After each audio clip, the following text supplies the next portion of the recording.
Chapter 151 आम जिंदगी का अनुभव।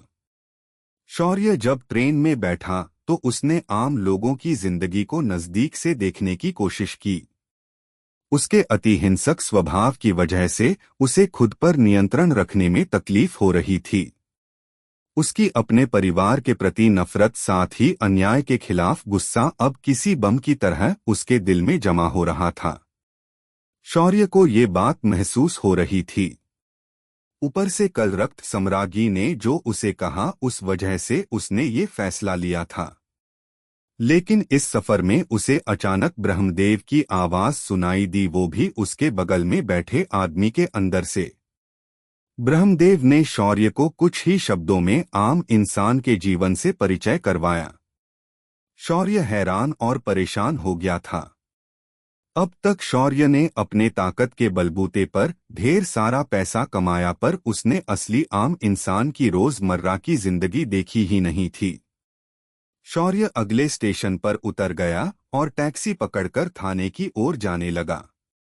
रस्ते में जाते वक्त शौर्य उल्हास नदी को निहार रहा था जिसने ठाणे की खाड़ी बनाई थी। तभी उसकी नजर सड़क किनारे बनी झुग्गी झोपड़ियों पर चली गई।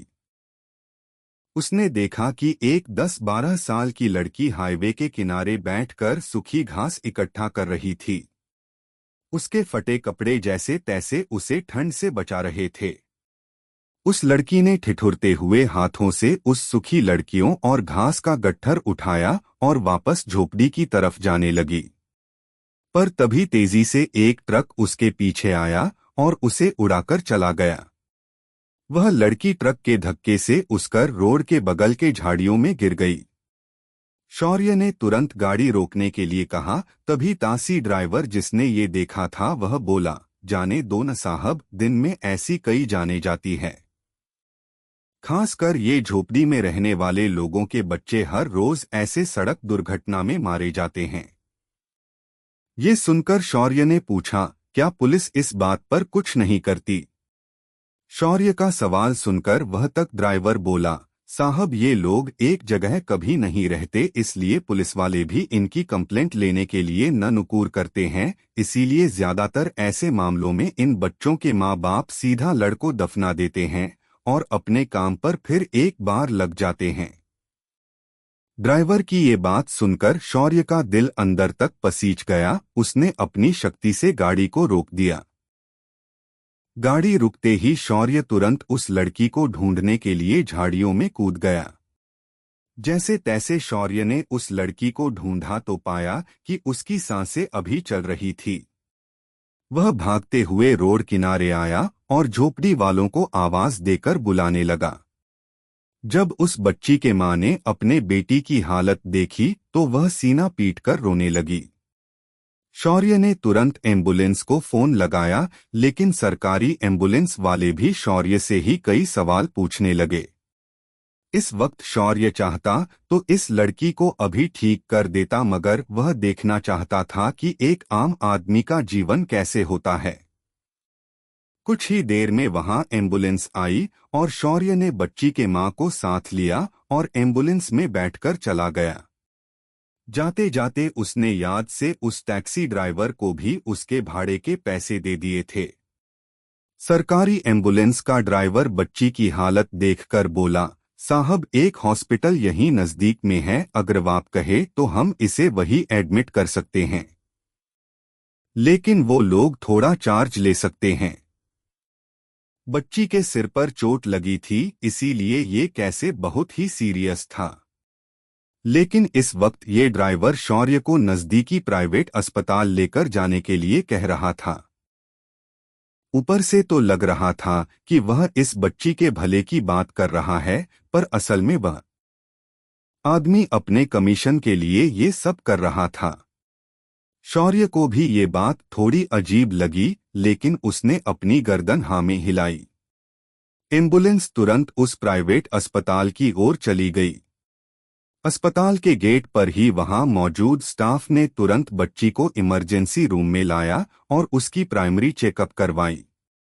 शौर्य को ये देखकर बिल्कुल अच्छा लगा, लेकिन अस्पताल वालों का असली खेल तो उसके बाद चालू हो गया। वहां मौजूद एक डॉक्टर शौर्य के पास आया और बोला, देखिए बच्ची की हालत बहुत गंभीर है। हमें जांच में पता चला है कि उसका बहुत ज्यादा खून बह गया है और उसके दिमाग को भी मार लगा है। हमें उसे जल्द से जल्द ऑपरेशन के लिए लेना होगा और इस ऑपरेशन का खर्चा लगभग 3 लाख रुपए आएगा। डॉक्टर की बात जब उस बच्ची के मां ने सुनी तो वो पागल हो गई और बोली, हे भगवान, अब मैं इतने सारे पैसे खान से लाऊंगी? मेरे पास तो जोड़ तोड़ के 10,000 रुपए हैं। अब मेरी बच्ची को कौन बचाएगा? उस औरत का रोना सुनकर डॉक्टर सख्ती से बोला, अगर ऑपरेशन की फीस नहीं है तो अपने बच्चों को घर में ही रखना चाहिए, न कि ऐसे सड़क पर मारने के लिए छोड़ना चाहिए। तुम जैसे माँ बाप सिर्फ बच्चे पैदा करना जानते हो और उन्हें पालने का बोझ सरकार पर छोड़ देते हो।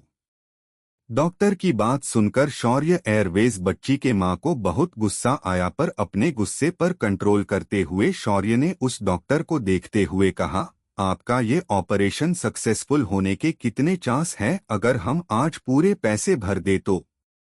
ये सुनकर डॉक्टर ने एक बार उस घायल लड़की को देखा जिसकी सांसें हर पल के साथ धीमी हो रही थी। डॉक्टर ने फिर एक गहरी सांस ली और बोला, हम पेशेंट को बचाने की कोशिश जरूर करेंगे, लेकिन उसे बचाने की कोई गारंटी नहीं देंगे क्योंकि ये केस बहुत ही सेंसिटिव है। ये सुनकर शौर्य बोला, अगर आपका अस्पताल इसे बचा नहीं सकता तो इतने पैसे भर के क्या फायदा, हम सरकारी अस्पताल जाएंगे। इतना कहकर शौर्य ने उस एम्बुलेंस ड्राइवर को देख और बोला, हमें अभी के अभी सरकारी अस्पताल लेकर चलो। शौर्य की बात सुनकर उस ड्राइवर ने अपने हाथ ऊपर किए और बोला, मैंने आपके कहे मुताबिक नजदीकी अस्पताल में आपके पेशेंट को छेड़ दिया है। अस्पताल से दूसरे अस्पताल में जाने के लिए अब आपको भाड़ा देना पड़ेगा। ये सुनकर शौर्य खुद में ही शॉक हो गया। उसी वक्त डॉक्टर शौर्य से इमोशनल होकर बोला, देखिए आपके बच्ची की हालत बहुत खराब है। पैसा आज है तो कल नहीं, पर आपकी बच्ची का ऐसा नहीं है। बच्ची के मां के बारे में तो सोचिए। बच्ची की मां भी जोर जोर से रोने लगी। उस डॉक्टर की ऐसी एक्टिंग देखकर शौर्य को बहुत गुस्सा आने लगा था। फिर भी शौर्य ने बच्ची के मां को दिलासा दिया और बोला, आंटी आप चिंता मत कीजिए, मैं आपके बच्ची को कुछ नहीं होने दूंगा। इतना कहकर शौर्य ड्राइवर को देखकर बोला, भाई साहब प्लीज ऐसा मत कीजिए, इस बच्ची के खातिर ही सही हमें सरकारी अस्पताल लेकर चलिए। इस बच्ची के घर वालों की इतनी हैसियत नहीं है। ये सुनकर वह ड्राइवर शौर्य से बोला, देखिए ऐसे हर दिन हजारों लोग मरते हैं, हमने कोई ठेका नहीं लिया है हर रह चलते को सरकारी अस्पताल में पहुंचाने का।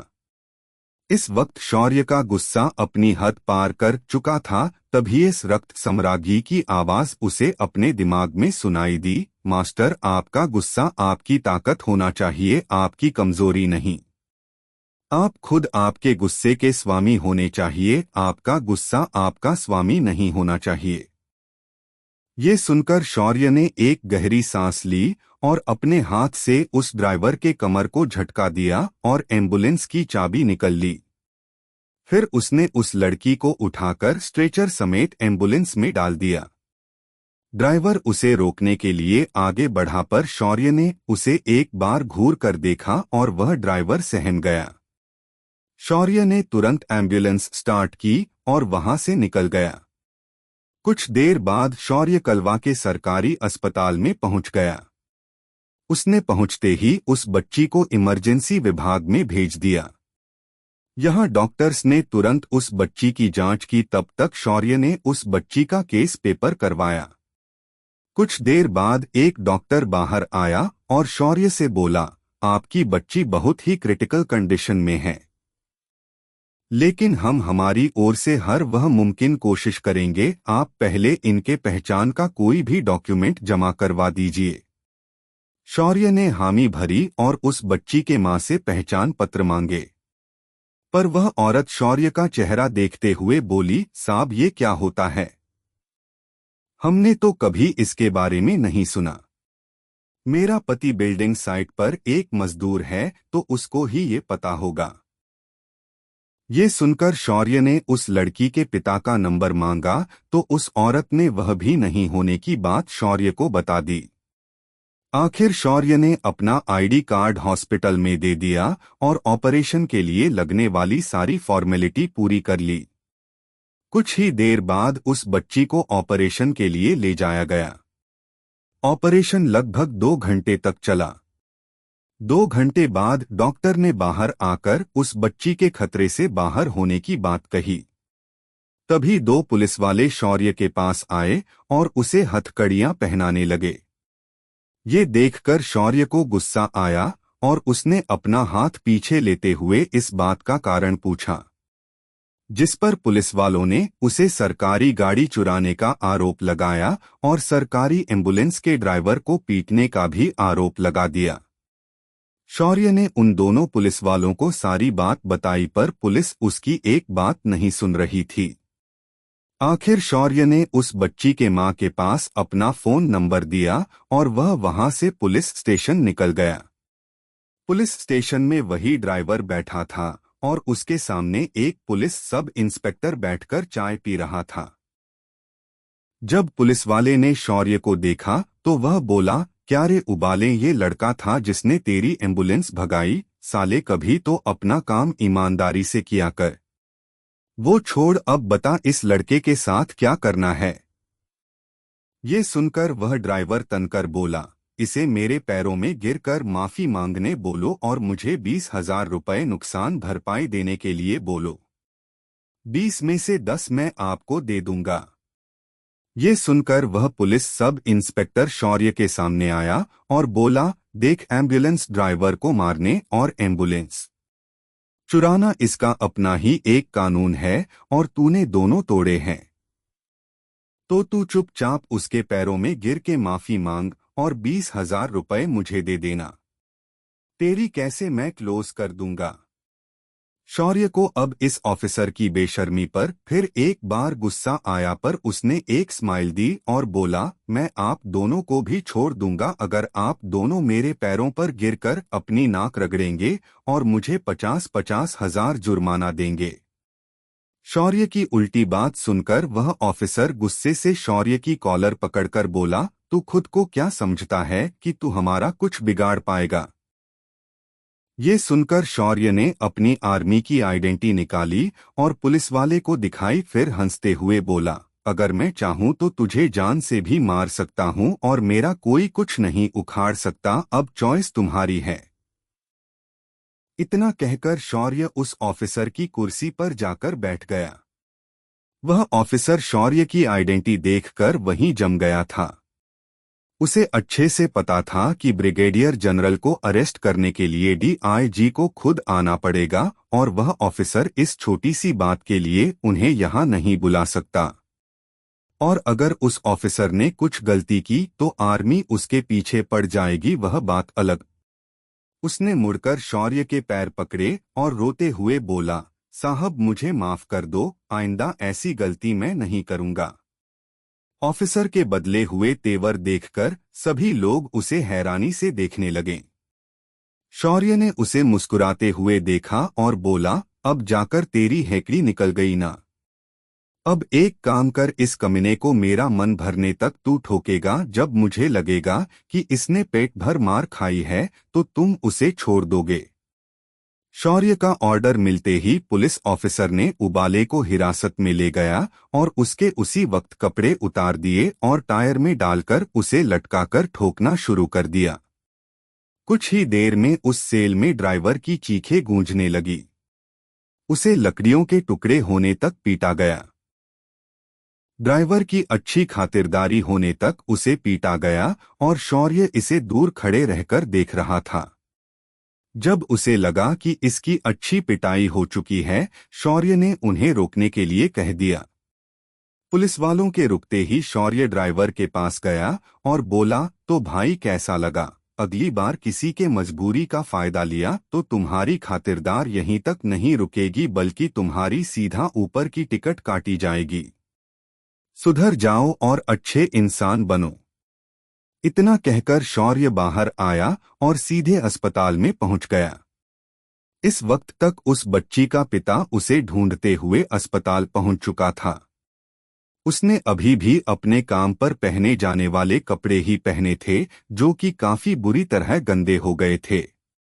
सरकारी अस्पताल में इलाज तो होता है, पर उसमें समय लगता है, क्योंकि मुफ्त का इलाज लेने के लिए लोगों की संख्या भी अधिक होती है। लेकिन जब से गीतांजलि मेडिसिन की दवा मार्केट में आई थी, तभी से छोटी मोटी बीमारियां लगभग देश से गायब हो चुकी थी। इस वजह से अब अस्पतालों में सिर्फ दुर्घटना और डिलीवरी जैसे केसेस ही आ रहे थे। कोई एक आधी ही पुरानी बीमारी का पेशेंट यहाँ होता था। शौर्य ने फिर उस बच्ची के माँ बाप से मुलाकात की और उन्हें आश्वस्त कर दिया कि उनकी बेटी को कुछ नहीं होगा।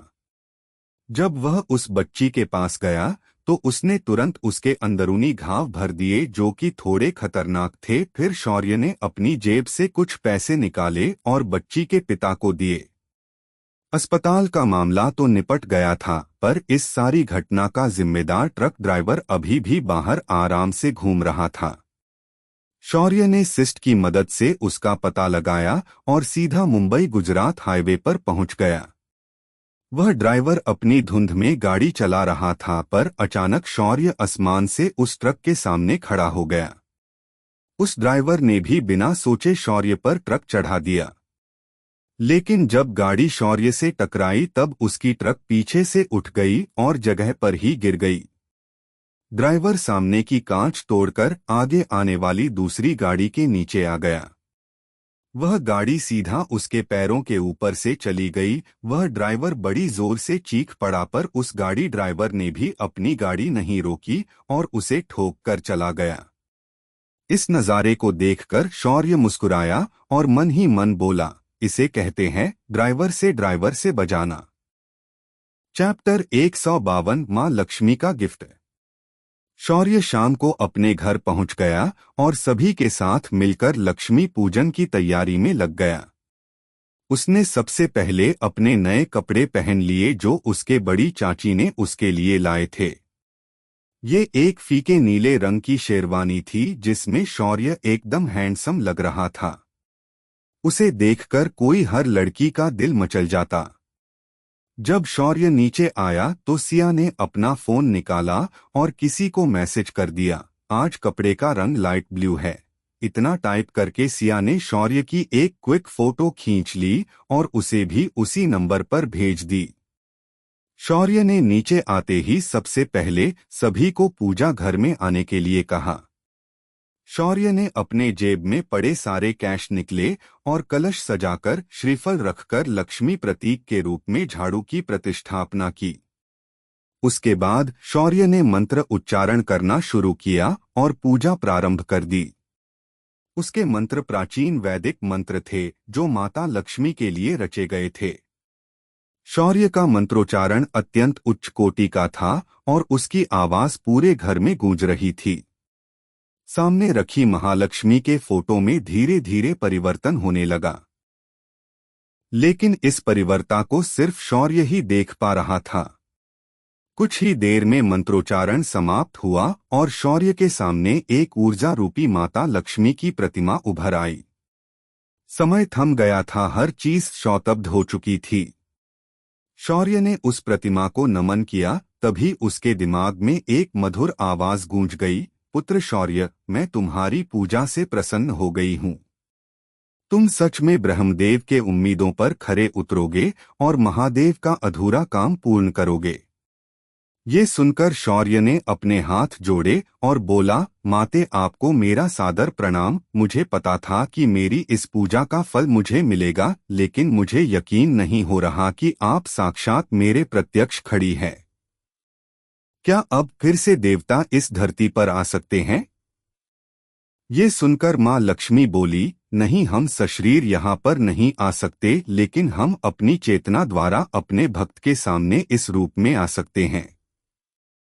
इस धरती पर फिलहाल सिर्फ सूर्यदेव ही ऐसे हैं जो सशरीर आ जा सकते हैं। उसका कारण है तुम्हारे पास का कवच और कुंडल जो उन्हें धरती पर आने के लिए एक माध्यम बन गया है। ये सुनकर शौर्य आगे बोला, वैसे आप बुरा मत मानना पर मेरा एक और सवाल है। आपके तो वैसे कई भक्त हैं, तो फिर आप मुझसे ही कैसे मिलने आई है? क्या इसके पीछे भी कोई कारण है? ये सुनकर माता लक्ष्मी मुस्कुराई और बोली, पुत्र शौर्य, मैं तुमसे मिलने के लिए खास यहाँ आई हूँ क्योंकि देवलोक में अब हर कोई तुम्हारी बात कर रहा है। मैंने सोचा इस बात पर मैं अपने इस पुत्र को दर्शन देकर उसके लिए एक खास उपहार दे दूं। उपहार सुनते ही शौर्य की आंखें चमक गई। उसे मालूम था कि धन की देवी का उपहार यानी लाइफ झिंगलाला हो जाना। शौर्य ने माता लक्ष्मी को आधा की नजरों से देखा। ये देख माता ने अपना हाथ आगे किया और उन्होंने एक पिरामिड जैसे दिखने वाला एक पीले रंग का क्रिस्टल शौर्य को दे दिया। क्रिस्टल हाथ में आते ही माता लक्ष्मी ने कहा, ये एक श्री यंत्र है। इस यंत्र के होते हुए तुम्हें कभी भी धन की कमी नहीं होगी। साथ ही नैसर्गिक खजाने भी ये यंत्र पहचान करके दे सकता है। ये तुम्हें समरलोक में तुम्हारे लिए काफी सहायक होगा। इसके साथ स्वामी ने तुम्हारे लिए एक और उपहार दिया है। इतना कहकर माता लक्ष्मी ने शौर्य को एक तलवार दे दी। शौर्य ने उस तलवार को हाथ में पकड़ लिया और हाथ जोड़कर माता लक्ष्मी का धन्यवाद दिया। तभी माता लक्ष्मी ने शौर्य से कहा, ये तलवार महादेव ने रावण को दी थी, पर रावण के वध के बाद स्वामी ने इसे वैकुंठलोक में अपने साथ वापस लाया था। इस तलवार को उन्होंने दानवों के संहार के लिए भेजा है। इसे चंद्रहास कहा जाता है। ये सुनकर शौर्य की आंखें चमक उठी। उसने तलवार और उस क्रिस्टल को अपने स्टोरेज रिंग में डाल दिया। इसके बाद शौर्य ने अपने हाथ जोड़े और आंखें बंद करके प्रणाम किया। शौर्य ने जब हाथ जोड़कर प्रणाम किया तो माता लक्ष्मी की आभासी चेतना हवा में गायब हो गई। जाते वक्त शौर्य के कानों में मां लक्ष्मी की आवाज गूंजी, तथास्तु। उनके जाते ही मानो समय फिर एक बार चालू हो गया हो। शौर्य ने तुरंत हाथ में पकड़ी दोनों चीजों को रिंग में डाल दिया।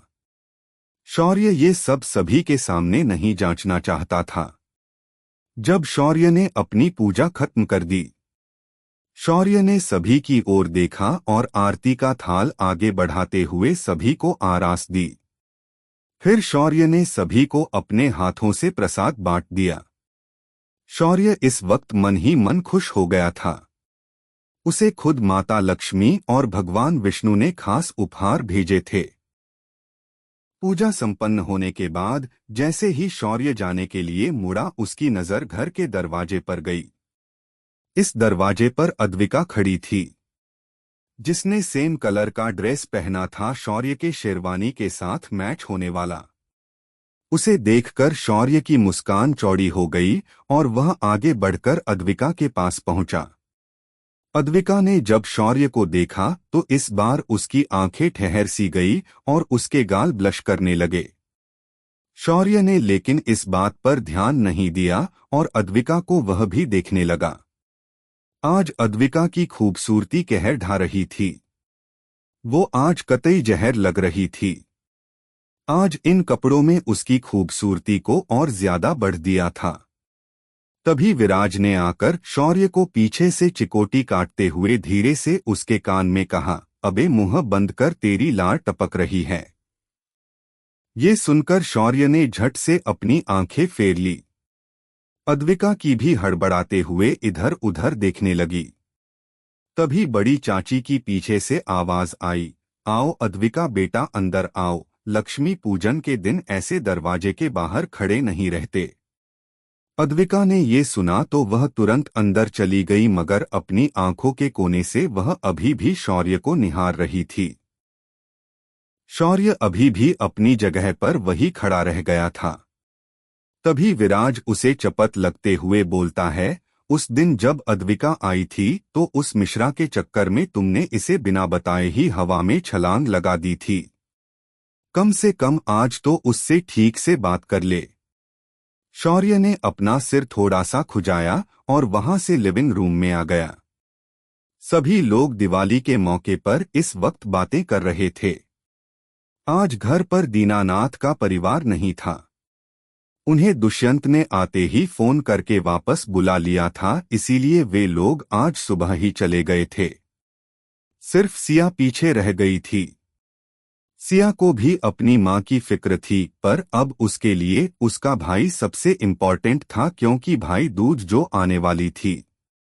शौर्य आज घर के सभी लोगों का लाडला बन बैठा था। सभी लोग शौर्य के इर्द गिर्द जमा हो गए थे।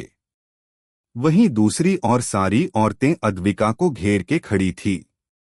अद्विका बार बार किचन से बाहर शौर्य को देख रही थी और शौर्य भी इच बीच में उसे एक हाथ बार देख रहा था।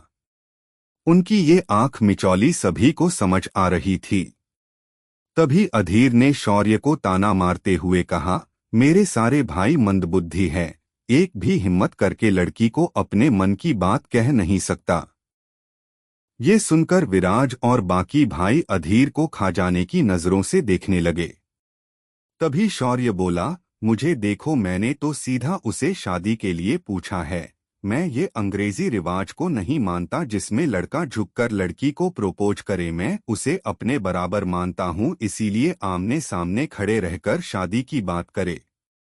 शौर्य की बात को सभी ने नजरअंदाज कर दिया और मानो ऐसे जताने लगे कि तुम सिर्फ बड़ी बड़ी फेंकते हो, बस और कुछ नहीं।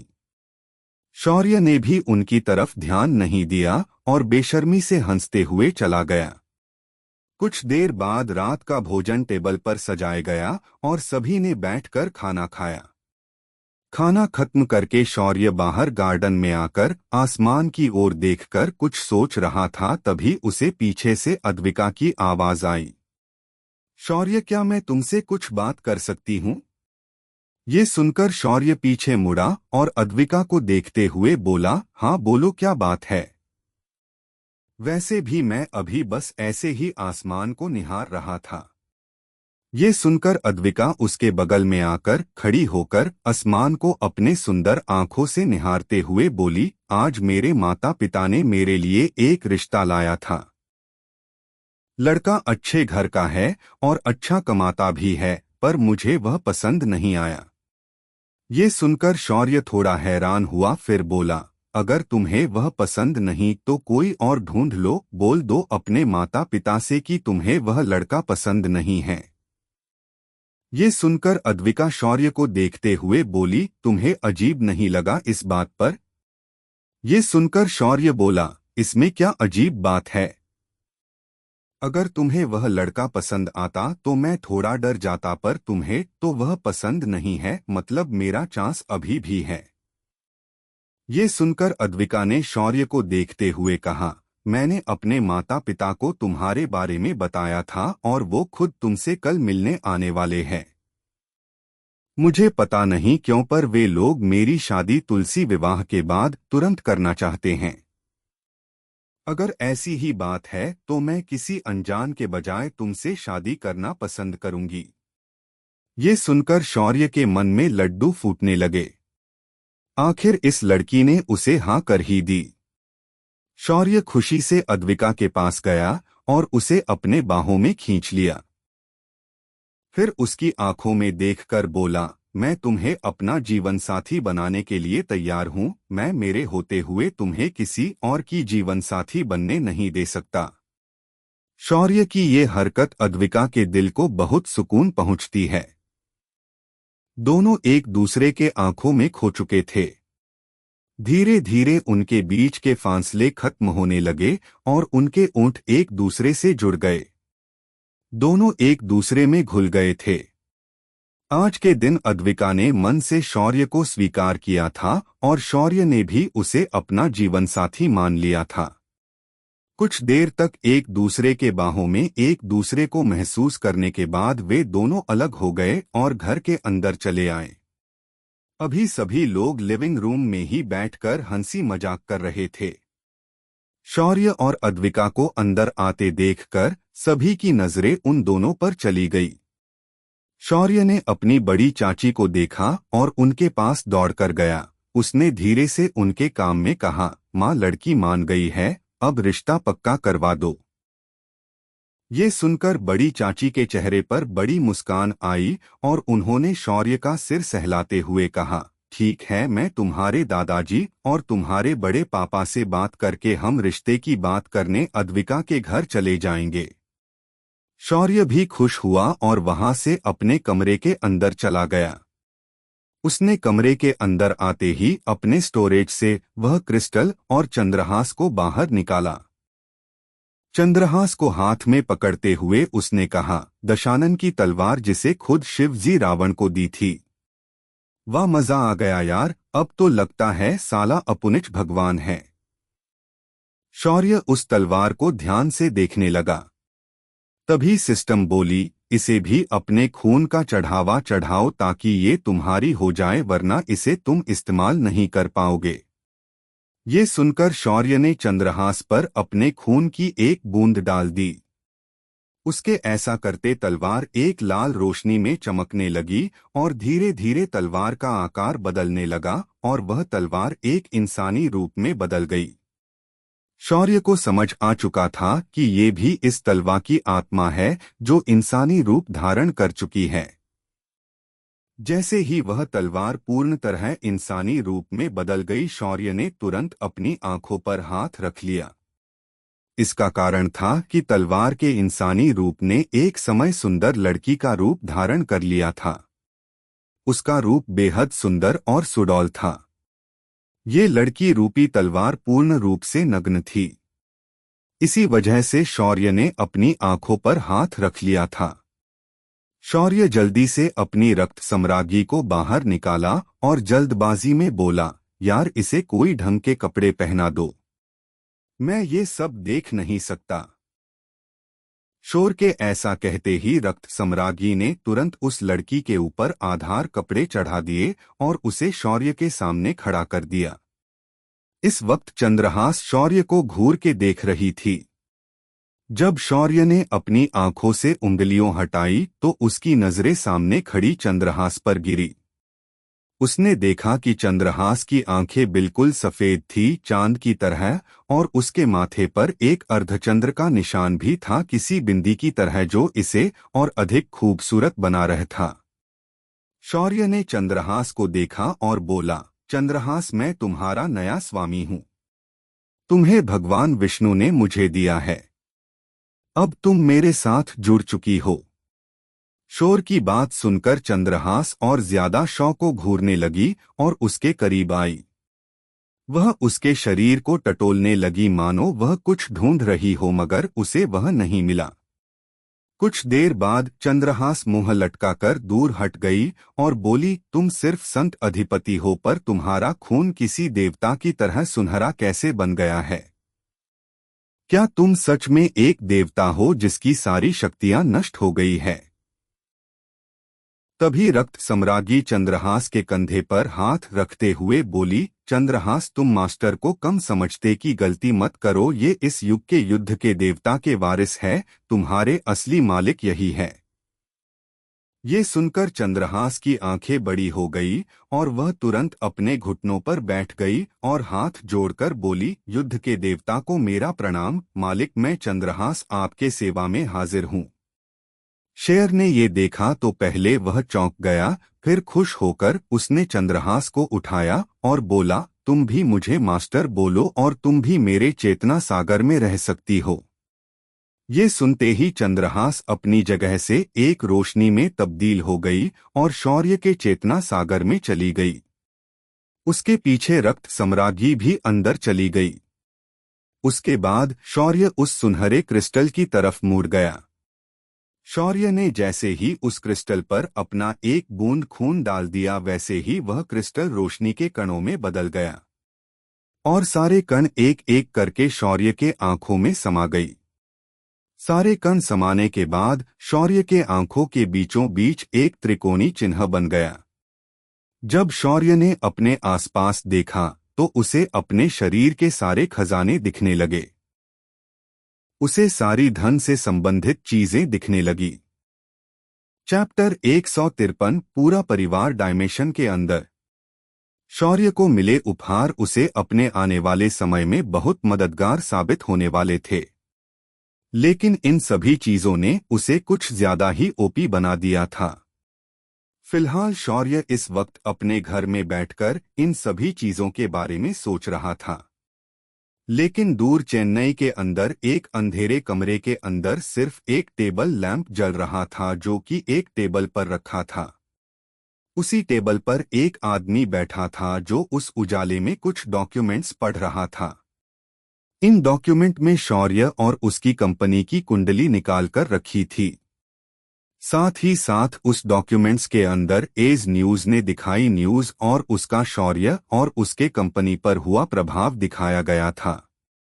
साथ ही कैसे शौर्य ने फोन पर बात की थी और कैसे सुनील उस क्लब पर गया था और वहां शिल्पा की तस्वीर भी थी जिसने सुनील को उस कमरे में बुलाया था। तभी उस आदमी ने अपने मोबाइल में एक सीसीटीवी फुटेज प्ले किया। ये फुटेज उस कमरे के बाहर की लॉबी का था।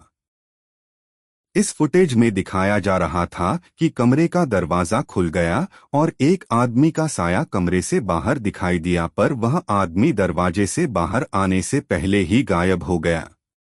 ये आदमी इसी फुटेज को बार बार रिपीट करके देख रहा था। आखिर परेशान होकर वह आदमी बड़बड़ाया, कौन है ये लोग और ये शैडो किसकी थी जो उस कमरे के दरवाजे पर थी। ये सोच सोच कर इस आदमी का दिमाग घूम रहा था। उसने अपने टेबल का ड्रॉवर खोला और उसके अंदर से एक बोतल निकाली, उसे अपने मुंह से लगाकर पूरा खाली कर दिया। उसने फिर उस बोतल को फेंक दिया और बोला, वो लोग जो भी हो पर अंत में जीता तो वो शौर्य और उसकी कंपनी है। मैं उसे बर्बाद कर दूंगा। अगर मैंने इसे बर्बाद नहीं किया तो मेरा नाम एंथनी नहीं। ये था सुनील पांडे का बॉस एंथोनी जोसेफ, और ये वही आदमी था जिसके हाथ के नीचे मीनाक्षी और तंबी काम करते थे। शौर्य इस आने वाले खतरे से फिला तो बेखबर था, लेकिन जल्द ही ये खतरा शौर्य के दरवाजे पर दस्तक देने पहुंचने वाला था। इधर शौर्य दूसरे दिन सुबह जल्दी उठकर अपनी मॉर्निंग एक्टिविटीज करके मैन हॉल में बैठ गया। इधर बाकी घरवाले भी उठकर धीरे धीरे नीचे चले आए। तभी अद्विका, जो रात को शौर्य के विला में ही ठहरी थी, वह नीचे आ जाती है। उसे देखकर शौर्य किसी नए दूल्हे की तरह शर्माने लगता है। शौर्य को ऐसा करते देख सभी लोग हैरान हो जाते हैं। सभी की नजरों में शौर्य जैसा सख्त और खतरनाक इंसान कोई नहीं, और वह आज एक दुल्हन की तरह शर्मा रहा था। ये सब करते वक्त शौर्य बड़ा ही क्यूट लग रहा था। अद्विका भी उसके पास आकर बैठ जाती है और धीरे से उसके गाल को खींचकर अपना हाथ खत से वापस लेती है, क्योंकि तब तक तीसरे नंबर की चाची वहां पोहे लेकर आ जाती है।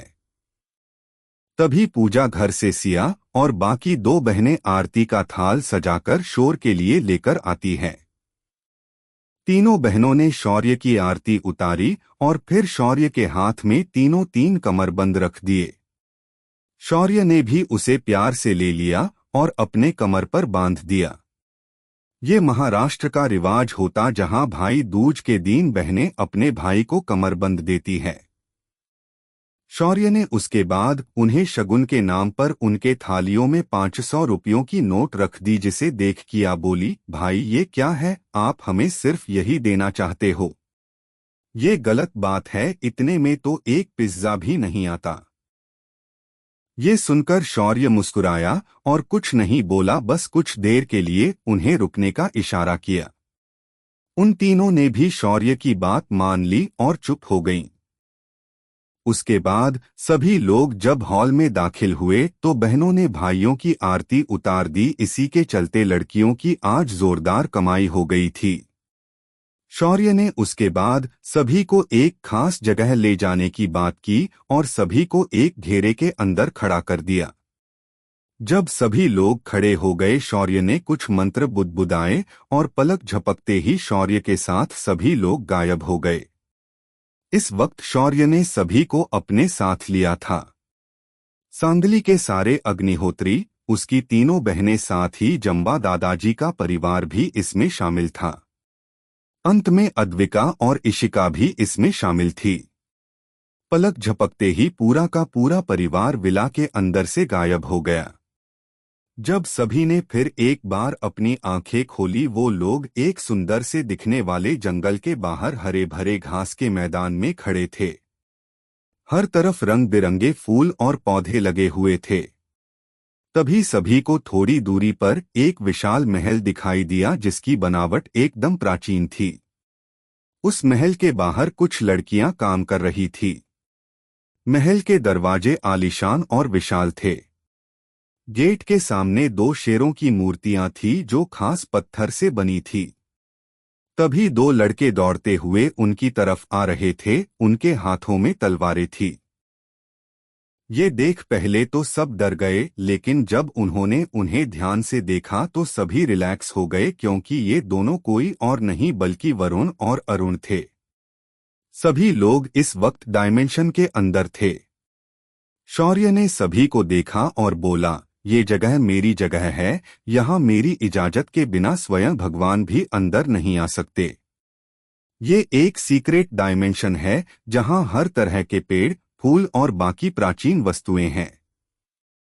यूं समझ लो, ये एक अलग दुनिया है। शौर्य ने सभी को महल की ओर चलने के लिए कहा और वरुण और अरुण बाकी लोगों को लेकर वहां से जाने लगे। शौर्य ने इस वक्त अद्विका, इशिका और विराज को रोक लिया था।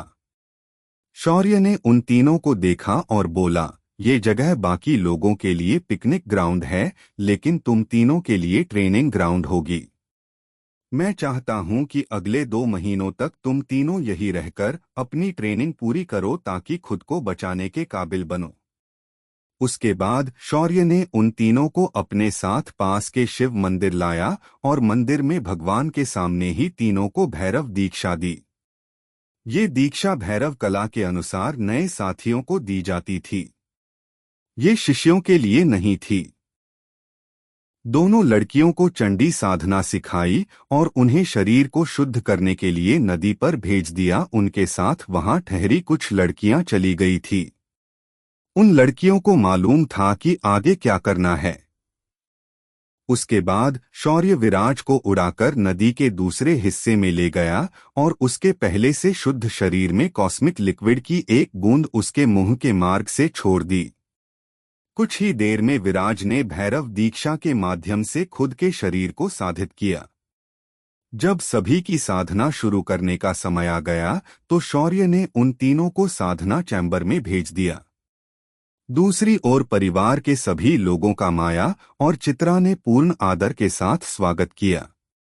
माया और चित्रा की खूबसूरती सभी को पागल बना रही थी। औरतें उनकी खूबसूरती से सहम गई थी तो आदमी उनकी ओर आकर्षित हो रहे थे। तभी दरवाजे से शौर्य अंदर आता है और उन्हें चित्रा का परिचय करते हुए कहता है, इनसे मिलिए, ये देवकन्या चित्रांगदा है। ये धरती पर कुछ दिनों पहले आई है। ये सुनकर सभी हैरान और परेशान थे। तभी शौर्य आगे बढ़कर माया की ओर देखकर कहता है, मेरी बहनें माया से पहले भी मिल चुकी है। ये माया है, इस आयाम की गार्डियन और एक असली अप्सरा। जब शौर्य ने आखिरी 2 शब्द कहे, सभी के कान खड़े हो गए। सभी लड़कों ने माया को घूर कर देखना शुरू कर दिया। तभी अधीर उठकर बोला, छोटे, क्या ये वही देवताओं वाली अप्सरा है? ये सुनकर शौर्य हंसने लगा और हाँ में सिर हिलाते हुए बोला, जी भाई, ये वही अप्सरा है। क्या इनकी बेदाग खूबसूरती आपको ये नहीं बता रही है क्या? तभी बड़ी चाची माया को देखते हुए बोली, सच में मुझे यकीन नहीं हो रहा कि ये एक अप्सरा है। मेरे बेटे के तो भाग खुल गए। तभी विराज की मां ने एक नो बॉल डाल ही दिया, तो बेटा माया, तुम कब शौर्य से शादी कर रही हो? हमारा शौर्य सबसे हैंडसम है और इसके जैसा लड़का तुम्हें कहीं नहीं मिलने वाला। ये सुनकर शौर्य ने अपना सिर पीट लिया और बोला, छोटी मां, ऐसी कोई बात हम लोगों के बीच नहीं है। ये इस आयाम की देखभाल करती है। कुछ समय बाद ये इस आयाम को छोड़कर वापस चली जाएगी। आपको तो पता है कि अप्सराएं विवाह नहीं कर सकती, नहीं किसी से प्रेम संबंध स्थापित कर सकती हैं। माया को आप सिर्फ मेरी एक साथी के रूप में समझ लो। शौर्य का स्पष्टीकरण छोटी चाची को ज्यादा समझ में नहीं आया, फिर भी उन्होंने अपना सिर हिलाया और सामने रखे फल को उठाकर उसे खाने लगी। लेकिन फल खाते ही उनका रिएक्शन एकदम अलग लेवल का था। वो किसी छोटी बच्ची की तरह उछलते हुए बोली, ये तो वही फल है हमने उस दिन खाए थे। मैं तो तरस गई थी इसे खाने के लिए। ये सुनकर सभी ने फल उठाए और खाने लगे। जब सभी का पेट भर गया तो सब लोग बाहर टहलने के लिए निकल गए। माया उनके साथ ही वहां से चली गई, पर इस वक्त उसके चेहरे के भाव थोड़े मायूस थे। जब शौर्य ने कहा कि वह सिर्फ उसकी एक साथी है तो उसे बुरा लगा था, क्योंकि अब माया शौर्य को पसंद करने लगी थी और उसके दिल में कुछ भावनाएं शौर्य के लिए जन्म लेने लगी थी। सभी परिवार वाले महल के आसपास के परिसर को देखकर वापस आए, तभी अधीर और उसके भाई शौर्य के पास आए और बोले, शौर्य हमें यहाँ से बाहर भी जाकर घूमना है। यहाँ कोई ट्रैवली के लिए कुछ नहीं है। ये सुनकर शौर्य मुस्कुराया और उसने अपना हाथ घुमा दिया। सभी के सामने आर्मी की कई बख्तरबंद गाड़ियां आ गई। इन 5 गाड़ियों में सभी लोग आराम से बैठकर घूमने जा सकते थे। ये एक तरह सभी के लिए सफारी का मौका था। सभी लोग इन गाड़ियों में बैठ गए। सभी के साथ टीम में रहने वाली लड़कियों थी जो उन्हें सही रास्ता दिखाने के लिए भेजी गई थी। शौर्य भी उनके पीछे उड़ते हुए आसमान से धीरे धीरे जाने लगा। वह इस वक्त अपने उन 4 दिव्य जानवरों को ढूंढ रहा था, लेकिन शौर्य को चारों कहीं नजर नहीं आए। गाड़ियों का काफिला धीरे धीरे नदी के किनारे से होकर आगे बढ़ रहा था। गाड़ी में बैठकर सभी ने नदी में तैरते मस्ती करते हुए डॉल्फिन्स को देखा, साथ ही नदी किनारे आए हुए सभी प्राणी को भी उन्होंने देखा। ये सारे जंगली प्राणी शौर्य के संत अधिपति स्तर पर पहुंचने के बाद डायमेंशन के अंदर दिखने लगे थे। हर एक स्तर के बाद शौर्य का डायमेंशन भी बड़ा हो रहा था। सभी लोग कुछ देर बाद एक पठार पर पहुंच गए। ये पठार रंग बिरंगे फूलों और पौधों से भरा था। यहाँ लुप्त हो चुके कई तरह की औषधि वनस्पतियां थी। बड़े दादाजी नीचे उतरकर उस मैदान में घूमने लगे। कुछ वनस्पतियां दिन के उजाले में अलग अलग रंग की रोशनी बिखेर रही थी। तभी उनकी नजर वहां पर एक जाने पहचाने पौधे पर गई। ये वही पौधा था जिसका उपयोग शौर्य ने समर्स बनाने के लिए किया था। ये देख उन्होंने कई सारे पौधे वहां से निकाल लिए। तभी आसमान से शौर्य भी नीचे उतर आया और फिर सभी के साथ वहां पर घूमने लगा। सिया और उसकी बहनें उन रंग बिरंगे तितलियों के पीछे पड़ी थी। शौर्य उनके बचपने को देख मुस्कुरा रहा था। तभी शौर्य की नजर एक हरे रंग के पौधे पर गई। उसने सभी को अपनी तरफ बुला लिया। जब सभी लोग वहां आए तो शौर्य ने उस पौधे को हाथ में लिया और बोला, क्या आप जानते हैं ये क्या है? ये वही पौधा है जिसके लिए हनुमान जी ने पूरा द्रोण पर्वत उठाकर लंका ले गए थे। ये वही संजीवनी वनस्पति है जो किसी भी अधमरे इंसान को जीवित कर सकती है, किसी भी घाव को तुरंत भर सकती है। ये सुनकर सभी लोग बहुत एक्साइटेड हो गए और सभी ने वहां मौजूद संजीवनी के पत्तों को कलेक्ट कर लिया। उसके बाद सभी लोगों ने वहां पर एक चटाई बिछा और सबने वाहन बैठकर शौर्य ने लाया हुआ खाना पेट भर के खाया। ये खाना डायमेंशन के फलों और सब्जियों से बनाया था जो कि बेहद स्वादिष्ट था। खाना खाने के बाद सभी लोगों ने यहाँ वहाँ घूमकर फोटो खींची, कुछ वीडियोस बनाए, पर किसी के भी मोबाइल पर नेटवर्क नहीं था। शाम के वक्त सभी लोग महल के लिए वापस निकल आए। महल पहुंचने पर फिर एक बार शाही दावत का आनंद लिया। बड़े दादाजी शौर्य से खुश होकर बोले, शौर्य बेटा, तुम तो एक अजूबा हो जो हमारे खानदान में जन्मा है। मैं आज बहुत खुश हूँ। ऐसी चमत्कारिक चीजें कोई विश्वास नहीं करेगा, पर मेरे पोते के पास है। ये विरासत बेहद खास है। चाहे कुछ भी हो जाए, इसके बारे में कोई भी बाहर इस बात की चर्चा बिल्कुल नहीं करेगा, वरना इस वजह से हम मुसीबत में पड़ सकते हैं। ये सुनकर सभी ने हाँ में अपना सिर हिलाया।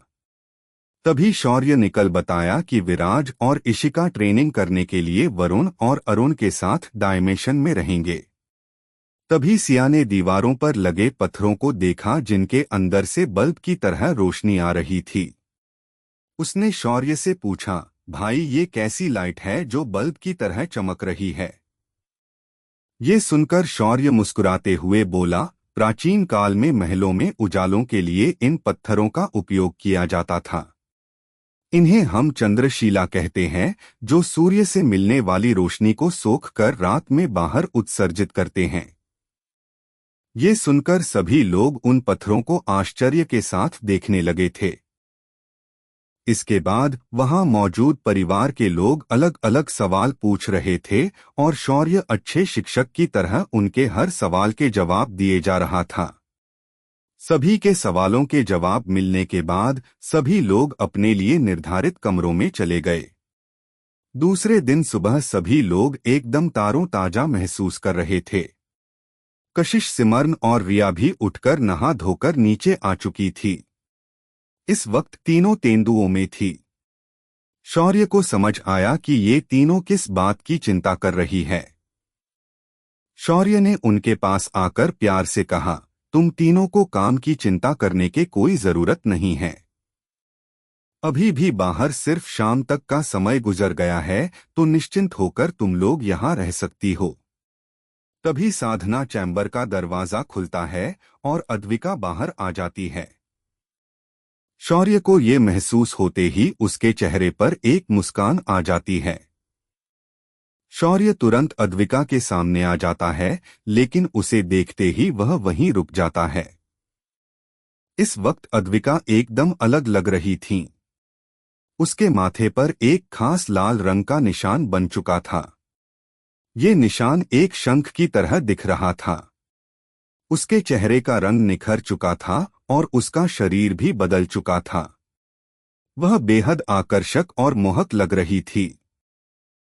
उसकी खूबसूरती माया और चित्रा को पार कर चुकी थी। अद्विका के शरीर से एक अलग ही ऊर्जा तरंग निकल रही थी, इस वजह से उसकी आभा अधिक डोमिनेटिंग लग रही थी। शौर्य अद्विका को माया और चित्रा के पास ले आया और उन्हें अद्विका का परिचय करवाया। जब माया ने अद्विका के माथे के निशान को देखा तो उसकी आंखें भी फटी की फटी रह गई थी, साथ ही चित्र की भी हालत कुछ अच्छी नहीं थी। उन दोनों ने एक साथ अद्विका को देखकर कहा, चंडी महामहिम। चैप्टर 154 शादी की बात। इस वक्त माया और चित्रा अद्विका को आंखें फाड़कर देख रही थी। अद्विका की खूबसूरती उन दोनों से भी एक लेवल ज्यादा लग रही थी, पर उससे भी ज्यादा हैरानी करने वाली बात अद्विका के माथे पर बना हुआ निशान था। ये निशान किसी शंख की तरह दिख रहा था। इस निशान को देख माया और चित्रा एक साथ बोल पड़ी, महामहिम चंडी।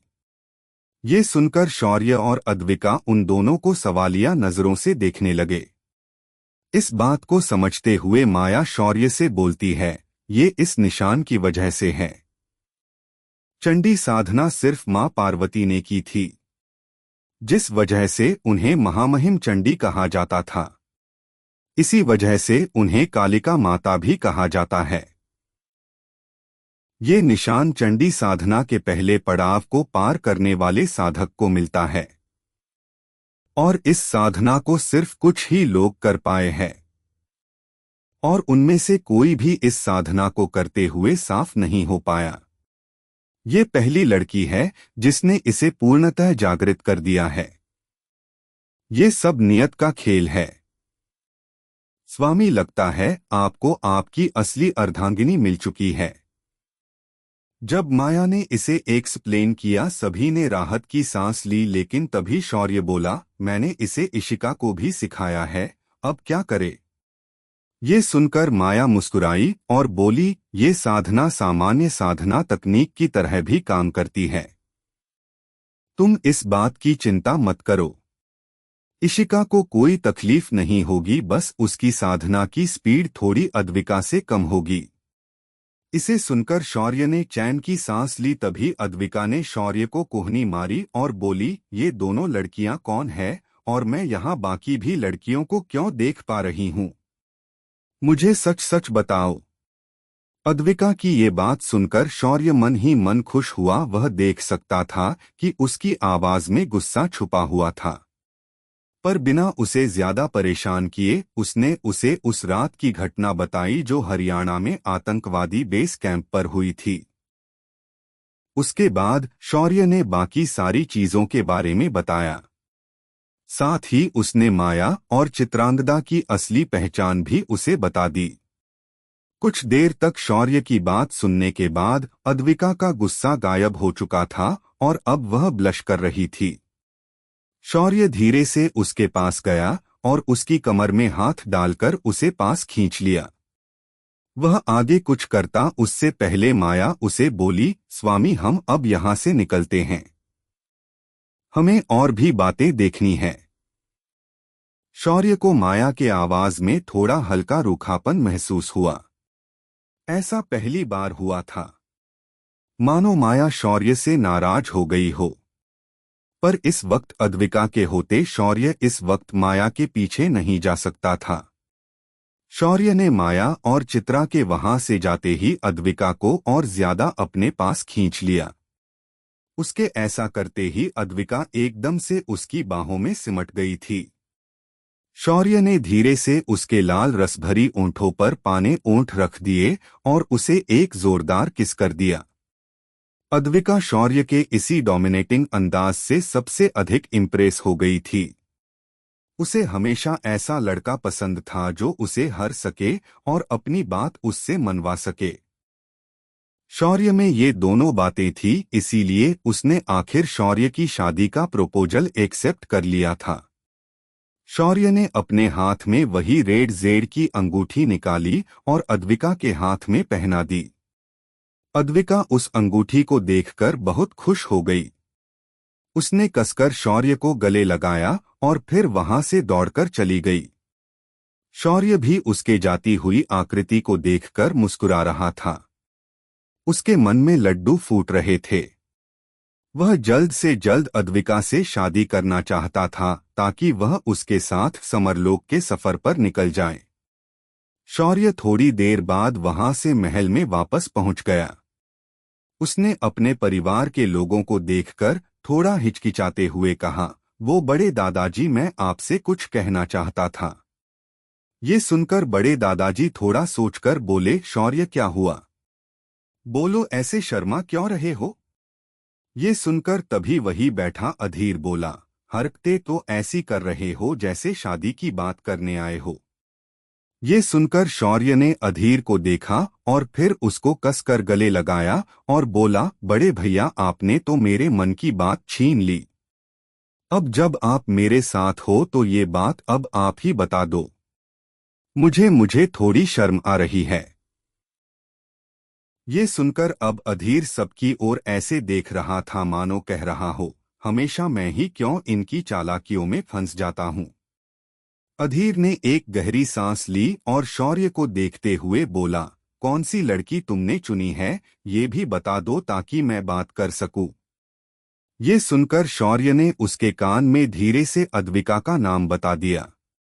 शौर्य की बात समझकर अधीर ने फिर एक गहरी सांस ली और सभी की ओर देखते हुए अपनी कॉलर ठीक करते हुए बोला, अग्निहोत्री परिवार का सबसे बड़ा बेटा होने के नाते मैं अधीर अग्निहोत्री सभी को इस आलीशान महल के अंदर खड़े होकर डॉट। तभी पीछे से आदित्य ने खिसक के कहा, भाई जल्दी बोलो, कल हमें पनवेल जाना है। ये सुनकर अधीर जो बोलना चाहता था वह बात वो भूल गया। तभी शौर्य ने उसके कंधे पर हाथ रखा और अंगूठा ऊपर करके इशारा किया। अधीर ने फिर एक बार गहरी सांस ली और बोला, तो मैं ये कहना चाहता था कि जब मैं बोल रहा हूँ तो मुझे बीच में न टोके वरना मैं भूल जाऊंगा। तो मैं ये कहना चाहता था कि हमारा सबसे छोटा भाई शादी करना चाहता है और इस बात पर दुल्हन ने भी हाँ कर दी है। तो उसका कहना है कि हमारा परिवार आगे बढ़कर उस लड़की के घर जाकर ऑफिशियली हम उस लड़की का हाथ उसके परिवार से मांगे। ये सुनकर बड़े दादाजी बोले, अरे पट्ठे के उल्लू, तू उस लड़की का नाम बताना भूल गया है, जरा उसका नाम भी बता दे। मेरे अकल के दुश्मन, इतना बिल्ट अप देके फिर तेरा क्या फायदा है। ये सुनकर अधीर शर्माते हुए अपना सिर खुजाने लगा और बोला, वो उस लड़की का नाम अद्विका है, हमारे शौर्य की दोस्त। दादाजी ने अपना सिर हाँ में हिलाया और फिर अपने बड़े बेटे और बहू को देखकर बोले, जैसे ही हम वापस लौटेंगे हम तुरंत अद्विका के परिवार से मिलने के लिए चलेंगे। तुम सारी तैयारियां कर लेना। बड़ी चाची और बड़े चाचा ने अपना सिर हाँ में हिलाया। दादाजी फिर आगे बोले, मैं और जामवाल भाई आज थोड़ा बाहर घूमने जा रहे हैं, हमारे साथ वरुण और अरुण आएंगे। ये सुनकर सभी उन दोनों बुड्ढों को देखने लगे। तभी दादाजी ने 2 फल निकाले और नदी की ओर चले गए। दरअसल बात ये थी कि बड़े दादाजी ने उनके जवान दिखने का राज जामवाल दादाजी को बता दी थी और अब वे दोनों वही करने के लिए नदी की ओर जा रहे थे। शौर्य ये बात समझ चुका था, इसीलिए वह जोर से चिल्लाते हुए बोला, दादाजी अपने साथ 2 जोड़ी कपड़े लेकर जाना मत भूलना, वरना आपका पोपट हो सकता है। ये सुनकर जामवाल दादाजी लगभग गिरते गिरते बच गए और बोले, तुम्हें बुजुर्गों की कोई चिंता नहीं है, थोड़ा तो मेरी उम्र का लिहाज करो लड़के। सभी लोग ठहाके लगाकर हंसने लगे। ऐसे ही हंसी मजाक में सभी लोग बातें करते हुए यहाँ वहाँ घूम रहे थे। दोपहर को शौर्य सभी को पास में बने खेत में लेकर गया। यहाँ हर तरह की धान, ज्वार और बाजरा उगी हुई थी, साथ ही वहाँ सभी ने अलग अलग फल और सब्जियां भी उगाई थी। सभी औरतें सब्जियों के खेत में टिड्डों के झुंड की तरह टूट पड़ी। फटाफट उन्होंने पकी हुए सब्जियां और बाकी के फल तोड़ना शुरू किया। अंत में सभी अपने चुनरियों के गट्ठर बनाकर उस सामान को भरकर उन्होंने खेत के बाहर रख दिया। वहां खड़ी डायमेंशन में रहने वाली लड़कियों हैरानी से देखने लगी। फिर उन्होंने उन गट्ठरों को ऐसे उठाया जैसे कोई गेंद हो और तुरंत अपनी जगह से गायब हो गई। सभी औरतें हैरान होकर शौर्य को गुस्से से देखने लगी।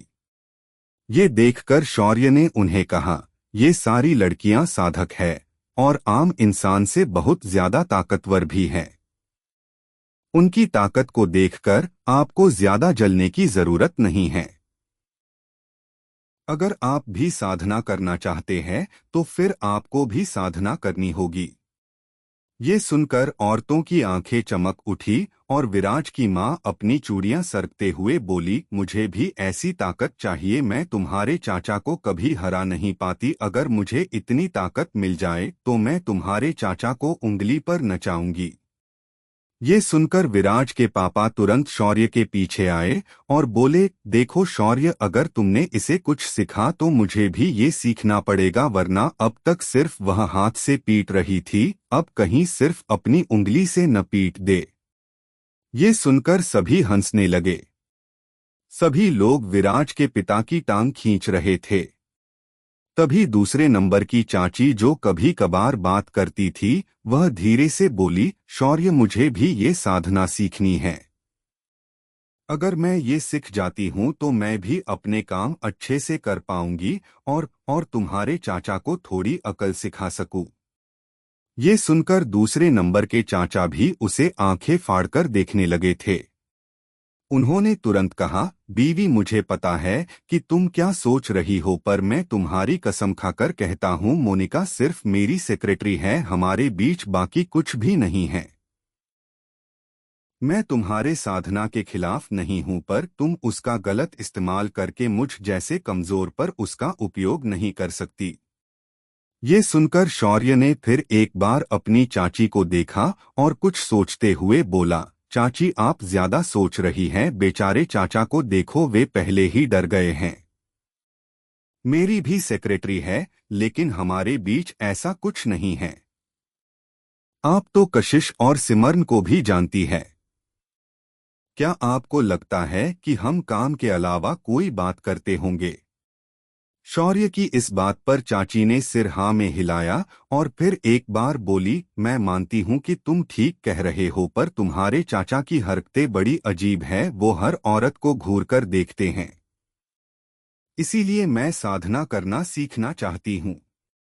ये सुनकर शौर्य हंसते हुए बोला, अरे चाची, ये तो हर मर्द करता है, कभी कभी मैं भी यहाँ वहाँ देख लेता हूँ। ये नेचुरल होता है, पर हम हमारी घरवाली को ही सब कुछ मानते हैं। फिर भी मैं आपको और बाकी औरतों को साधना सिखा सकता हूँ। आप सभी की साधना तकनीक इन लड़कियों की तरह ही होगी, वो अद्विका की तरह स्पेशल नहीं होगी। ये सुनकर सभी औरतें हैरान और खुश हो गई। सभी ने साधना के लिए तैयारी दिखा दी। तभी सारे मौजूद आदमी शौर्य को घूर कर खा जाने वाली नजरों से देखने लगे। शौर्य ने अपना सिर हिलाया और फिर कुछ सोचते हुए बोला, मर्दों के लिए मैं आपको एक साधना तकनीक और युद्धकला तकनीक सिखा दूंगा, उसके बाद अपनी साधना का स्तर बढ़ाने की जिम्मेदारी आपकी होगी।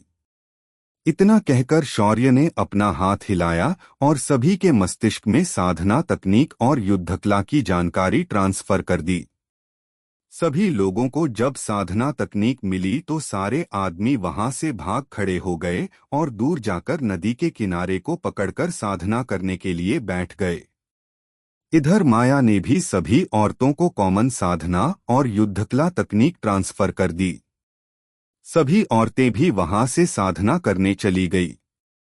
लेकिन उनके जाने के बाद शौर्य आसमान की ओर देखकर बोला, अगर ये लोग साधना करने चले गए तो मेरी शादी की बात करने कौन जाएगा?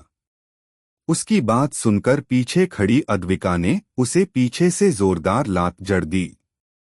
शौर्य को थोड़ा दर्द महसूस हुआ पर कुछ नहीं बोला। शौर्य को ऐसे चुप देखकर माया और चित्रा भी हंसने लगी। शौर्य कहना तो बहुत कुछ चाहता था पर उसने कुछ कहा नहीं। शाम के समय आज सारा महल शांत था, क्योंकि सारे लोग साधना में अपनी अपनी किस्मत आजमाने चले गए थे। फिर शौर्य ने कुछ सोचा और अद्विका से बोला, आदू डार्लिंग, कैसा हो अगर मैं खुद तुम्हारे पेरेंट्स से शादी की बात करने अकेला ही चला आऊं? एक बार तुम्हारे मम्मी पापा हमारी शादी के लिए मान जाएंगे तो परिवार वालों को मैं लेकर फाइनल बात करने चला आऊंगा। ये सुनकर अद्विका ने भी कुछ देर इस बात पर सोचा और बोली, वैसे तुम बात तो सही कर रहे हो। ठीक है, फिर हम दोनों पहले मेरे मम्मी पापा के पास जाएंगे। वैसे भी वे दोनों मेरी शादी करने के लिए कुछ दिनों से कुछ ज्यादा ही जल्दबाजी कर रहे हैं। उन दोनों ने एक अजीब से लड़के को शादी के लिए चुना है। ये सुनकर शौर्य हंसने लगा और बोला, वो अगर प्रधानमंत्री भी हो तो भी मैं तुम्हें उसके साथ शादी करने नहीं दे सकता। वैसे भी हमारे प्रधानमंत्री ब्रह्मचारी है। दोनों इस बार पर हंस दिए और उस जगह से गायब हो गए। इधर बाहर अद्विका की सौतेली मम्मी रीना परमार और उसके पिता नागेंद्र परमार दोनों टेंशन में घर के अंदर बैठे थे। तभी तनतनाते हुए रीना ने अपने पति से कहा, तुम्हें अपनी बेटी पर ध्यान रखने नहीं आता? कैसे बाप हो तुम? एक छोटी बच्ची तुमसे संभाली नहीं जाती। ये लड़की भी उसके मारी हुई माँ की तरह ही है, निहायती आवारा। वो तो मैं हूं, इसीलिए उसे इतनी मेहनत से मैंने पाला है। अब मैं चाहती हूं कि मेरी विदिशा के बॉस से तुम्हारी बेटी की शादी हो जाए। आरव सिंह राजपूत कोई आम आदमी नहीं है। वह एक सक्सेसफुल बिजनेसमैन है। तुम्हारी बेटी की इस शादी से किस्मत खुल जाएगी और विदिशा की भी तरक्की हो जाएगी। ये सुनकर नागेंद्र कुछ सोचते हुए बोले, तुम्हारा वह दुख कोई दूध का धुला नहीं है, उसके जैसा अय्याश और शराबी कोई नहीं। वो तो उस राजपूत फैमिली की वजह से उसे अब तक पुलिस ने अंदर नहीं किया। मुझे पता है तुम अपनी बेटी के रास्ते क्लियर करने के लिए अद्विका को उसके गले में बंधना चाहती हो। ये सुनकर रीना गुस्से से खड़ी हो गई और बोली, हाँ हाँ, तुम्हें तो मैं ही बुरी लगूंगी ना। तुम्हारी बेटी हमेशा अपने दादा के साथ रहती है, मगर अब वो हमारे घर में रहती है, इसका मतलब अब हम जो कहें उसे मानना ही पड़ेगा। होंगी वह कोई आर्मी ऑफिसर पर है तो एक लड़की ही ना। मैं अब कुछ नहीं सुनना चाहती। तुम्हारी बेटी आज आरव को हाँ करेगी नहीं तो हम सब उसके साथ रिश्ता तोड़ देंगे। ये सुनकर नागेंद्र एक गहरी सोच में डूब गया। तभी उन्हें दरवाजे से विदिशा आते हुए दिखाई दी। ये विदिशा अद्विका की सौतेली बहन और आरव के कंपनी की मैनेजर थी। ये अपने बॉस आरव को खुश करने के लिए उसने जानबूझकर अद्विका की तस्वीर जानबूझकर आरव को दिखाई थी, ताकि आरव अद्विका के पीछे पड़ जाए, और वह इस प्लान में कामयाब हो चुकी थी। चैप्टर 155 अद्विका सिर्फ मेरी है।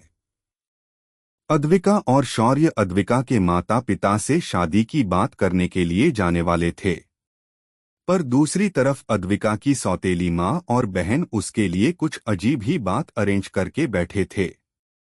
जब विदिशा घर के अंदर आई तो उसने एक्साइटेड होते हुए कहा, मॉम डैड, आपको पता है आज खुद आरव सर दीदी का हाथ मांगने आज शाम घर आने वाले हैं।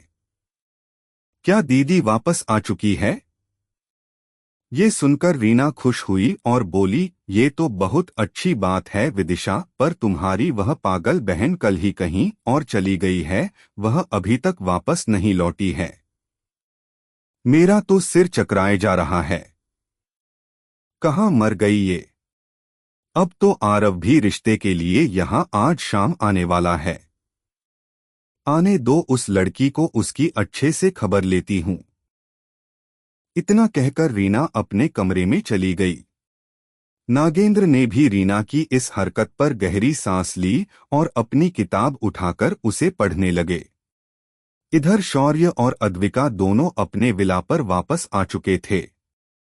शौर्य ने अद्विका को कमर से कस के पकड़ा और उसे लेकर वह हवा में उड़ गया। अद्विका इसे देख बिल्कुल डरी नहीं, बल्कि उसने शौर्य की आंखों में देखते हुए कहा, पतिदेव, आपको नहीं लगता कि आप कुछ ज्यादा ही रोमांटिक हो रहे हो? क्या आप ऐसी हरकतें करके मुझे इम्प्रेस करना चाहते हो? ये सुनकर शौर्य ने अद्विका को और ज्यादा कस के पकड़ा और बोला, इम्प्रेस तो तुम्हें मैं कब का कर चुका हूँ। अब तो बस मैं तुम्हें ये दिखाना चाहता था कि मैं सिर्फ तलवार पर ही नहीं बल्कि बिना तलवार के भी उड़ सकता हूँ। शौर्य की बात सुनकर अद्विका खुद को उसके गालों के पास ले गई और बोली, मैं जानती हूँ कि मैंने एक सुपरमैन से शादी की है। मेरा सुपरमैन नॉर्मल कपड़े पहनकर भी उससे अधिक ताकतवर है। ऐसे ही धीमी रफ्तार से वे लोग उड़ते हुए एक शॉपिंग मॉल के सामने पहुंच गए। शॉपिंग मॉल के अंदर गीतांजलि एंटीक की शोरूम थी। शौर्य ने अंदर जाकर अपने ही शोरूम के अंदर से कुछ एंटीक लिए और वहां से जाने लगा। मैनेजर ने भी उसे कुछ नहीं बोला, क्योंकि वह शौर्य को अच्छे से पहचानता था। मगर तभी एक लड़की शेर के सामने आई और बोली, ओ मिस्टर, चुपचाप उन एंटीक के पैसे दो वरना मैं पुलिस को बुला लूंगी। तुम जानते नहीं हमारे मालिक कौन है। अगर अपनी खैरियत चाहते हो तो हमारे एंटीक वापस रख दो, वरना इसका अंजाम अच्छा नहीं होगा। ये सुनकर शौर्य मुस्कुराया और फिर उस लड़की को देखकर उसे बोला, मैडम, क्या आपने अपने मालिक को कभी देख भी है? वो कैसे दिखता है? ये सुनकर वह लड़की थोड़ा सतपकाई और सिर नीचे करते हुए बोली, हमारे बॉस को मैंने नहीं देखा है, पर उनका नाम ही काफी है सभी को डराने के लिए। उनका नाम शौर्य है। ये सुनकर शौर्य और अद्विका की हंसी छूट गई और शौर्य ने मैनेजर को इशारा किया और अपने पास बुला लिया और बोला, मैनेजर, इस मोहतरमा की पेमेंट बढ़ा दो, क्योंकि भले ही वह अपने काम में बिजी थी फिर भी उसकी नज़र स्टोर के हर कस्टमर पर अच्छे से थी। इसी बात पर इसके पेमेंट को बढ़ा दिया जाए। बाकी की डिटेल्स तुम खुद कशिश के साथ बात करके तय कर लेना। इतना कहकर शौर्य मुड़ गया। तभी अद्विका ने उस लड़की के कंधे पर रखा और बोली, मानना पड़ेगा, तुमने तो अपने बॉस को ही यहाँ रोक दिया। अगली बार ऐसा बिल्कुल मत करना। उस लड़की का अब चेहरा लाल हो गया था। उसने अपना सिर झुका लिया था। अद्विका और शौर्य अब उस मॉल से बाहर आए। लगभग शाम का वक्त हो चुका था। शौर्य ने नीचे आकर अपने रिन से अपनी एक बुगाती वेरॉन निकाली और अद्विका के घर की ओर निकल गया। कुछ ही देर में दोनों हिलटॉप पॉइंट पर पहुंच गए। यहाँ शहर के अमीरों में अमीर लोग रहा करते थे। ये घर अद्विका के दादाजी का था। दरवाजे के सामने खड़े रहकर अद्विका ने डोरबेल बजा दी। कुछ ही देर में रीना के आगे आकर दरवाजा खोला। पहले उसके चेहरे पर एक चौड़ी मुस्कान थी जो अद्विका को देखते ही गायब हो गई और उसकी जगह उसके चेहरे पर गुस्सा दिखाई देने लगा। रीना की नजर जब शौर्य पर पड़ी जिसने अद्विका का हाथ पकड़ा था, वह झल्लाकर बोली, आ गई अपना मुंह काला करके। कहाँ थी तुम? तुम्हें पता था ना कि आज आरव शादी की बात करने के लिए हमारे घर आ रहा है। अब खड़ी खड़ी मेरा मुंह क्या देख रही है? अपने कमरे में जा और अच्छे से कपड़े पहनकर बाहर आ। और ये लड़का कौन है? तुझे जरा भी शर्म नहीं है? एक लड़के को अपने साथ घूम रही हो। ये सुनकर शौर्य का माथा ठनक गया, पर उसके पहले ही अद्विका बड़ी शांति से बोली, माँ, ये शौर्य है जिसके साथ मैं शादी करने वाली हूँ। मुझे उस ठरकी आरव के साथ शादी नहीं करनी और मेरे जिंदगी का फैसला मैं खुद करूंगी। दादाजी ने पहले ही शौर्य को पसंद किया है और आज ये यहाँ मेरा हाथ मांगने के लिए आया है। अद्विका की सीधी बात सुनकर रीना का गुस्सा 7वें आसमान पर पहुंच गया था। उसने दांत पीसते हुए अद्विका को मारने के लिए हाथ उठाया। तभी अचानक उसे महसूस हुआ कि उसके पेट में तेज दर्द हो रहा है।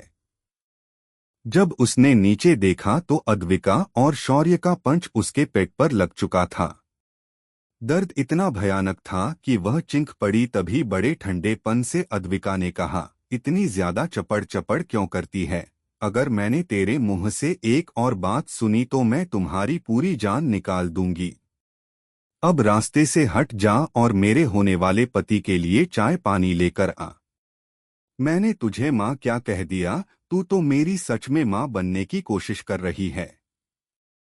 तुझे क्या लगा मुझे कुछ पता नहीं है? इतना कहते हुए अद्विका शौर्य को अंदर ले आई। तभी रीना की चिंख सुनकर विदिशा और नागेंद्र बाहर आ चुके थे।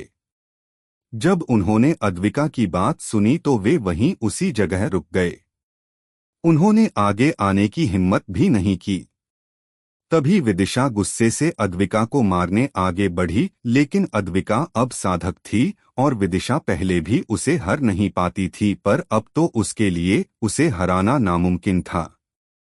अद्विका ने सिर्फ अपनी एक उंगली उठाई और विदिशा के माथे पर हल्के से टिकली मारी और विदिशा कुछ कदम पीछे जाकर गिर गई।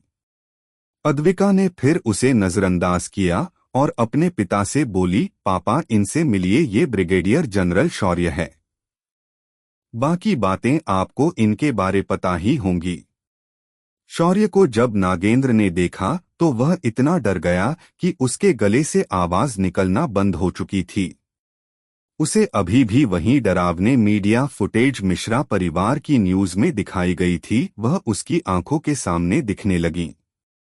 उसने अपनी थूक निगलते हुए अपना गला गिला किया और फिर बोला, हेलो मिस्टर शौर्य, मैं नागेंद्र परमार, अद्विका का पिता, आपका मेरे घर पर स्वागत करता हूं। प्लीज आप यहां बैठिए, मैं अभी आपके लिए चाय की अरेंजमेंट करता हूं। शौर्य ने ये सुना तो वह सोफे पर आराम से बैठ गया और बोला, शुक्रिया अंकल, चाय पानी के बारे में बाद में भी बात की जा सकती है। मैं तो यहाँ अद्विका का हाथ मांगने आया हूँ। मैं आपके बेटी के साथ जल्द से जल्द शादी करना चाहता हूँ। ये सुनकर नागेंद्र थोड़ा सोच में गिर गया। अब उसके सामने आगे खाई पीछे कुंवा था। एक तरफ उसकी बड़ी बेटी थी तो दूसरे तरफ उसकी छोटी बेटी की नौकरी और प्रमोशन था। फिर उसने कुछ सोचते हुए शौर्य को एक बार देखा और बोला, मिस्टर शौर्य, मुझे आपकी शादी से कोई प्रॉब्लम नहीं है, पर मेरी बीवी ने आरव राजपूत को मेरी बेटी का हाथ देने का वादा किया था तो। नागेंद्र ने इतना कहकर अपनी बात अधूरी छोड़ दी थी। तभी शौर्य उसकी बात पूरी करते हुए बोला, मैं आपकी बीवी को जान से मार दूंगा तो ना रहेगा बांस और ना बजेगी बांसुरी। ये सुनकर नागेंद्र डरकर अद्विका की ओर देखने लगा, पर अद्विका ने भी तुरंत कहा, हाँ वैसे भी मुझे बार बार उस औरत पर मेरी माँ को मारने का शक है, इसीलिए अगर वह मर भी गई तो मुझे कोई प्रॉब्लम नहीं है। तुम उसे बिंदास मार सकते हो। मैंने आज तक इसे सहन किया था क्योंकि मेरे दादाजी ऐसा नहीं चाहते थे, पर अब तुम मेरे साथ हो तो मुझे दादाजी की बात भी मानने की जरूरत नहीं है। अद्विका की बात सुनकर उसकी सौतेली माँ और पिता अंदर तक कांप गए थे। विदिशा तो इतनी डर गई थी, उसके मुंह से आवाज निकलना बंद हो गई थी। इसी दौरान दरवाजे पर एक गाड़ी आकर रुकने की आवाज आई। फिर दरवाजे पर किसी ने डोरबेल बजा दी। रीना ने जैसे तैसे खड़े होकर जल्दी से उठकर वह दरवाजा खोला। उसे अभी भी लग रहा था कि आरव राजपूत उसकी जान बचा लेगा और उसके पैसे और पावर के आगे शौर्य कुछ भी नहीं कर पाएगा। यही सोच रखकर रीना ने दरवाजा खोला और दरवाजे पर उसकी उम्मीद आरव राजपूत हाथ में गुलाब का गुच्छा लेकर खड़ा था। उसके चेहरे एक पर हसीन मुस्कान थी और जैसे ही उसने दर्दभरी रीना को देखा जो अपना पेट पकड़कर मुस्कुराने की कोशिश कर रही थी, उसने तुरंत रीना से पूछा, आंटी आपको कोई तकलीफ है क्या? क्या आपके पेट में दर्द है? मैं 2 मिनट में एम्बुलेंस बुला लेता हूँ। ये सुनकर रीना ने अपने दर्द को कंट्रोल करके आरव को अंदर बुला लिया और बोली, तुम अंदर आओ बेटा, मेरे दर्द के बारे में कुछ सोचने की जरूरत नहीं है, ये तो बस थोड़ी एसिडिटी है। रीना ने जैसे तैसे आरव को अंदर बुला लिया और उसे सोफे पर बिठा दिया जहां शौर्य बैठ था उसके बिल्कुल सामने। आरव भी अंदर आया और शौर्य को देखने लगा। उसने सिर्फ शौर्य के कपड़ों पर ध्यान दिया जो दिख सिंपल रहे थे पर थे ब्रांडेड। लेकिन आरव ठहरा घमंडी बिजनेसमैन जिसे सिर्फ उसकी अपनी ऊंचाई दुनिया से बड़ी दिखता थी, इसीलिए उसने शौर्य को पूछा तक नहीं, वह सीधे नागेंद्र से बोला, हेलो अंकल, और क्या हाल है, तबीयत वगैरह ठीक ठाक है ना? आपके बिजनेस का क्या हाल है?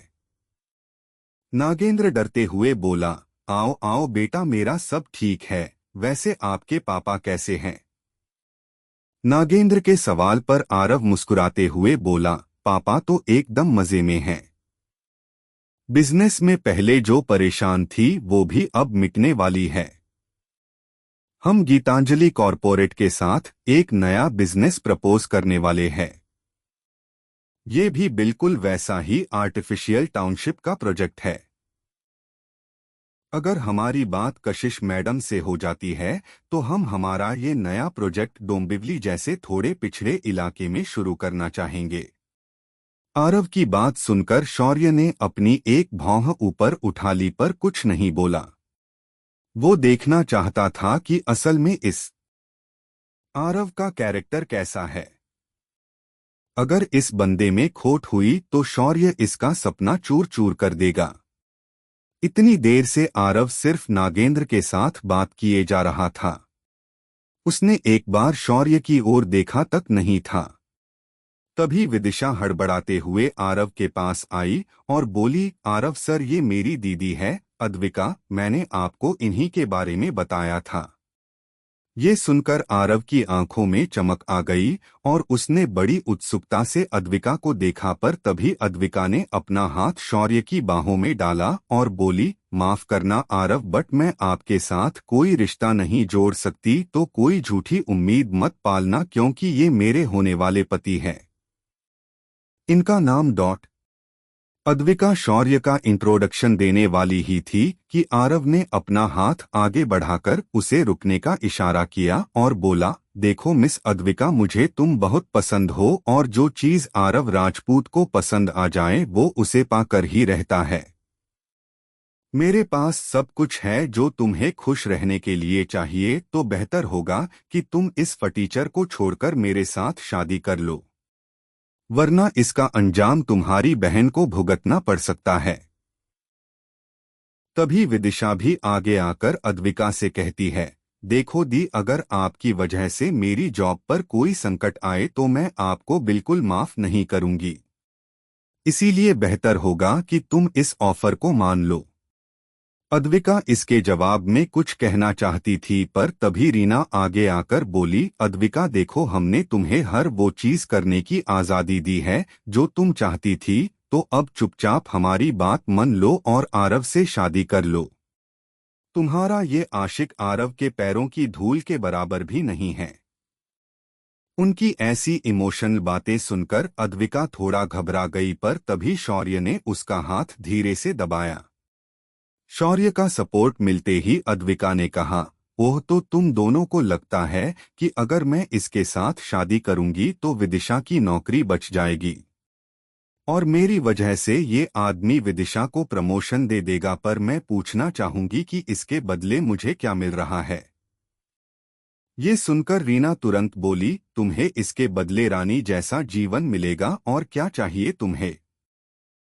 ये सुनकर शौर्य और अद्विका एक दूसरे की देखकर हंसने लगे और फिर अद्विका बोली, क्या आप लोगों को सच में ये लगता है कि ये आरव राजपूत शौर्य की असली आइडेंटिटी जानने के बाद भी उसके सामने मेरा हाथ मांगेगा।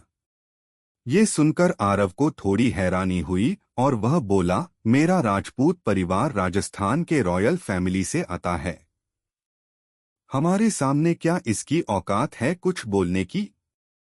आरव की ये बात शौर्य को चुभ गई और उसने तुरंत अपनी जगह बदल ली और आरव के बगल में जाकर बैठ गया। फिर उसने आरव को देखा और बोला, क्या तुम्हें मेरा पूरा नाम मालूम है।